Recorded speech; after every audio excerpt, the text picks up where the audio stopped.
Good day, everybody. Hope everybody's doing great today. Appreciate those of you who watch this video. Hope you enjoy it. Also appreciate those who have subscribed. Thank you very much. Today we're talking about Indiana Jones and the Last Crusade, starring the great good guy here, Harrison Ford and Sean Connery. And to me, this is probably the best Indiana Jones ever. With Raiders of the Lost Ark right behind it. You got Indiana Jones and you got Raiders of the Lost Ark. Like, boom, boom, neck and neck. Just a little bit better. I like this one. Just a tiny better. I think it's very well told. The story is very well tightly written. And Steven Spielberg does a great job with his cinematography. The action scenes are on point. You gotta love all the action scenes in here. They don't disappoint whatsoever. Along with the great music from John Williams, who gives you right into the atmosphere, really makes you feel the emotions of the scene that it's portraying, and great dialogue and chemistry between Harrison Ford and Sean Connery are none other. I find this movie kind of interesting though, because if for those who've been following me, I've been watching all the James Bond movies and seeing, Sean Connery being James Bond, this tough secret agent guy, and then watching him be this professor in Indiana Jones who doesn't really know what he's doing. It's kind of timid, scared, incapable of really doing anything, clumsy, all that great stuff. Just, I don't know, made this movie even funnier for me. Really enjoyed this one. I got a chance to see this in the theater, which is my first Indiana Jones movie I've seen in the theater. I didn't see Crystal Skull, nor did I see the last one, Secret Dial, or whatever. I don't know. I can't remember what it's called. I didn't really care about it, but we'll get around to seeing it because I'm trying to get all the Indiana Jones in here. And then, it was only like 3 or 4 when the first one came out, and then my parents didn't really take me to the movies that much, so I didn't get to see the Temple of Doom. But seeing Indiana Jones in the theater was a great experience. I really loved it. A lot of stuff, I kind of miss on the small screen, even though I get the widescreen version and stuff. Just stuff I miss, or maybe it's because I spent such a long time since I've seen the movie, I don't remember it. For example, there's a scene where he's on the back of the tank, and he shoots the guy with a pistol, and it goes through all 4 villains. I don't remember seeing that on the DVD. My wife says she remembers seeing it, but I didn't remember seeing it.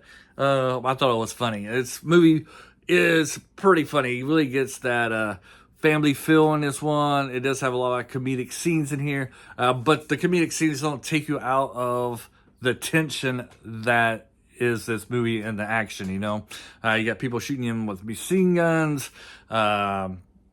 You getting ready to get run over by a tank, get taking shots at him and all this. So you still feel that tension that his life is in danger, but you do get those comedic moments. Marcus is kind of like your short shot here from Temple of Doom, and kind of like your Marianne. Marianne was kind of a comedic character a little bit here and there, not so much like short shot. But Marcus does play the comedy role very well. So does Sean Connery. Sean Connery actually got some comedic chops in this movie. I found, his character quite hilarious. Just the way he's delivering his lines, the way his motions and mimics and stuff. He really played the dad very well in his character in this movie. It's just like a whole different character that you're not used to seeing Sean Connery is, really showing that he has a wide range acting ability. I never questioned Sean Connery's acting ability in ways. He is a great actor. Was a great actor, is a great actor. Is he still out there acting? I don't know. But he's definitely, if he is, he's not acting as much as he used to.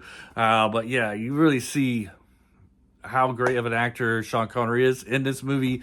And like I said, the chemistry between him and Harrison Ford is undeniable, off the charts. I wish they made more movies together. Maybe not as father and son like off this movie, but just other movies have been great because they really did play off each other very well. They really got that father-son dynamic, in this movie. Really about, if you're watching your typical Steven Spielberg movie, is that the father is basically got nothing to do with the families. He's kind of like all his movies, the father is either not there or he's like a bad father. He's estranged or something. And Indiana Jones is basically what's going on here. His dad was so wrapped up into a studying to this studying about the Holy Grail and where it might be. Kind of left Indiana Jones to do whatever he wanted to do, and they don't really have a great father-son relationship. And what I liked about this movie is that this adventure brings them together, brings them closer together. They made them, realize how much they actually did care for each other. It came out for Father's Day weekend, and it was a great choice for that because it is a very cool movie. I'm gonna move my camera over a little bit. A very cool movie to go see with your sons. I saw it with my wife. It was a date with my wife. I saw Karate Kid Legends with my sons. It was our Father's Day activity we had. But this one is really great as well. About fathers and sons bonding, some fathers and sons bond over fishing, sports. Indiana Jones and his dad, they bond over historical artifacts. Whatever interest that both of you have together, it's great to share them. And we get this in this movie. Some of the key points, is at the end when Indiana Jones has the opportunity to get the Holy Grail. The girl, the bad villain here, the Indiana Jones girl. You got your Bond girls, you got your Indiana Jones girl. She just got done falling into the pit of despair. And I'm calling it the pit of despair. It's not really what it is.